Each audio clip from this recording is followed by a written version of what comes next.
దేవర సినిమాని కొరటాల చాలా సీరియస్ గా తీసుకున్నారా? ఆచార్య మచ్చ పోగొట్టుకోవాలనే కసితో ఉన్నారా? దేవర ట్రైలర్ విషయంలో ట్రోలింగ్ కి మరింత భయపడి గ్యాప్ లేకుండా ప్రమోషన్ల మీద ప్రమోషన్లు చేస్తున్నారా? భారీగా టికెట్ రేట్లు పెంచి సినిమాకి హైప్ తేవాలని సాయశక్తులా ప్రయత్నిస్తున్నారా? అందుకే సినిమాలో బాలీవుడ్ యాక్టర్స్ ని రంగంలోకి దింపాడా?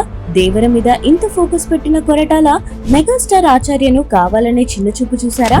అందుకే ఆచార్య ఫ్లాప్ లిస్ట్ లోకి వెళ్ళిందా? తెలుసుకునే ముందు వీడియోని లైక్ చేసి మా ఛానల్ ని సబ్స్క్రైబ్ చేసుకోండి. దేవర సినిమా హిట్ అవుతుందా? 1 ఖచ్చితంగా అవుతుంది, 2 కాదు. యంగ్ టైగర్ జూనియర్ ఎన్టీఆర్ 6 సంవత్సరాల తర్వాత సోలో హీరోగా నటిస్తున్న దేవర చిత్రం ఈ నెల 27వ తేదీన విపరీతమైన అంచనాల మధ్య ప్రేక్షకుల ముందుకు రాబోతోంది. ఆచార్య సినిమా ఫ్లాప్ తర్వాత దర్శకుడు కొరటాల శివ ఈ సినిమాను అత్యంత ప్రతిష్టాత్మకంగా కసితో చిత్రీకరించారు. షూటింగ్ జరిగే సమయంలో ఆయన పనితీరును గమనించిన వారు ఖచ్చితంగా బ్లాక్ బస్టర్ కొట్టి తానేంటో మరోసారి నిరూపించాలనే తపన కనపడిందంటున్నారు. ఆచార్యకు ముందు మిర్చి, శ్రీమంతుడు, జనతా గ్యారేజ్, భరత్ అనే నేను లాంటి ఇండస్ట్రీ హిట్లు, బ్లాక్ బస్టర్ హిట్లు ఇచ్చాడు. ఒక్క ఆచార్య సినిమాతో ఇన్ని సంవత్సరాలుగా ఆయన పడిన కష్టం అంతా వృధా అయింది. అందుకే ఆచార్య సినిమా ఫ్లాప్ తర్వాత దేవర సినిమా విజయం హీరో ఎన్టీఆర్ కంటే దర్శకుడు కొరటాల శివకే ఎక్కువ ఇంపార్టెంట్. దేవర హిట్ అయితేనే ఆచార్య మచ్చ ఆయనపై తొలగిపోతుంది. RRR తర్వాత చాలా గ్యాప్ తీసుకుని హీరో ఎన్టీఆర్ చేసిన మూవీ దేవర. ఈ సినిమా హిట్ కోసం ఎన్టీఆర్ అభిమానులు ఎంత ఆసక్తిగా ఎదురు చూస్తున్నారో కొరటాల శివ కూడా అంతకంటే ఎక్కువగా ఎదురు చూస్తున్నారని చెప్పడంలో సందేహం అవసరం లేదు.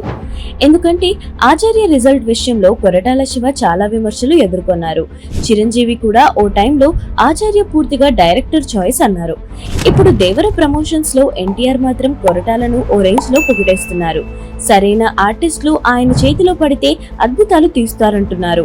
కొరటాల శివపై ఆచార్య మచ్చ తొలగిపోవాలంటే దేవర బాక్స్ ఆఫీస్ బద్దలు కొట్టాల్సిందే. దేవర మూవీ విషయంలో హీరో ఎన్టీఆర్ తో పాటు డైరెక్టర్ కొరటాల శివ, హీరోయిన్ జాన్వీ కపూర్ కూడా ట్రెండింగ్ లోకి వచ్చారు. సినిమా హిట్టా, సూపర్ హిట్టా, రికార్డులు బద్దలవుతాయా, కనీసం మ్యాచ్ చేస్తారా అనే విషయాల్లో ఎవరి లెక్కలు వారికి ఉన్నాయి. అయితే దేవర రిజల్ట్ ఎలా ఉన్నా ఎన్టీఆర్ కెరీర్ పై ఆ ప్రభావం మామూలుగానే ఉంటుంది. కానీ కొరటాల శివకు మాత్రం ఈ సినిమా ఘన విజయం సాధించడం చాలా కీలకం. ఎందుకంటే ఈ సినిమా 2 భాగాలుగా ఉంటుందని ఆయన ప్రకటించారు. గట్స్ తో సెకండ్ పార్ట్ గురించి చెప్పారు కాబట్టి ఫస్ట్ పార్ట్ ఆ అంచనాలను నిలబెట్టుకోవాలి. సెకండ్ పార్ట్ కోసం ఫ్యాన్స్ అంతా వెయిట్ చేసేలా చేయాలి. అలా చేస్తేనే సెకండ్ పార్ట్ కి గ్రీన్ సిగ్నల్ వస్తుంది. సినిమా ఏమాత్రం తేడా కొట్టినా దేవర పార్ట్ 2 గురించి పెద్దగా ఆలోచించక్కర్లేదు.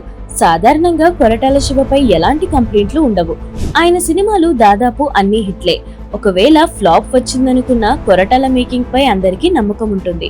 కానీ మధ్యలో వచ్చిన ఆచార్య రిజల్ట్ కి కేవలం ఆయన ఒక్కరే కారణమా, లేక ఆ రిజల్ట్ కి హీరోలు కూడా ఒక కారణమా అనే సందేహం చాలా మందిలో ఉంది. ఆచార్య నరేషన్ చూసి కొరటాల ఎక్కడో కాంప్రమైజ్ అయ్యారనే అనుమానాలు మొదలయ్యాయి.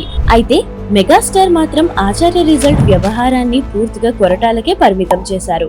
దీంతో కొరటాల స్టామినాకి నెక్స్ట్ మూవీ దేవర అగ్ని పరీక్షలా మారింది. దేవర విషయంలో ఎన్టీఆర్ ఎక్కడ కొరటాలపై ఒత్తిడి తెచ్చారని అనుకోలేం. అదే సమయంలో డైరెక్టర్ కూడా సినిమా స్కోప్ పెరిగిందని 2 పార్టులుగా తీస్తానని కాస్త ముందుగానే ప్రకటించారు. సో సినిమా డ్యూరేషన్ లో కూడా ఆయన రాజీ పడ్డారని అనుకోలేం. ఫస్ట్ పార్ట్ ఏకంగా 3 గంటలు వచ్చేసింది. ఇక టాలీవుడ్ అట్రాక్షన్ కోసం హీరోయిన్ జాన్వీ కపూర్, విలన్ సైఫ్ అలీ ఖాన్ ఉండనే ఉన్నారు. ఆచార్యలో లాగా చిరంజీవి, రామ్ చరణ్ ఇద్దరికి స్క్రీన్ షేర్ చేయాలి, ప్యారలల్ గా సీన్లు రాసుకోవాలనే రిస్క్ దేవరలో లేదు. ఎన్టీఆర్ డ్యూయల్ రోల్ కాబట్టి ఎవరికెంత స్కోప్ ఇచ్చినా ఫ్యాన్స్ ఫీల్ అయ్యేది ఏమీ ఉండదు. అయితే ఆయన్ని ఎంత ఫెరోషియస్ గా చూపించారనేదే ఇక్కడి ప్రశ్న. ఈ దేవర మూవీ కొరటాలకు పెద్ద పరీక్షలా మారింది. మరి ఈ పరీక్షలో ఆయన పాస్ అవుతారో లేదో తెలియాలంటే ఇంకా ఒక రోజు వెయిట్ చేయాల్సిందే.